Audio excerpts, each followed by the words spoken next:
All right, it runs, and we'll see if it does anyway. Should start right up, but pop that on,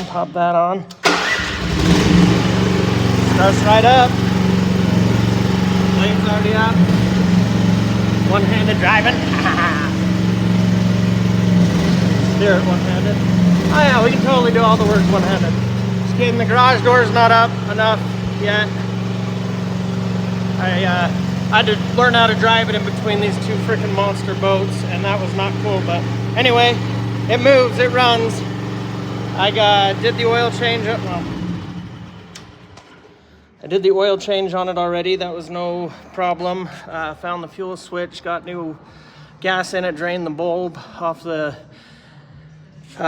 whatever you call it, the carburetor, and it started right up. So I did leave something on last night or the night before, and it killed the battery. So I've got a battery charger all hooked up, ready to go overnight with it, but that's how I had to get it started. I had to jump it. So anyway, it's pretty cool. I've think got the controls for the most part down. Just gonna take it, it moves slow enough anyway, but it's not as bad as everybody on YouTube was making it out to be as far as jerkiness and slowness.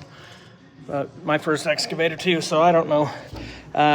It should work. It should work now to get a business license or whatever the crap I gotta get and get to work. So wish me luck. See you later.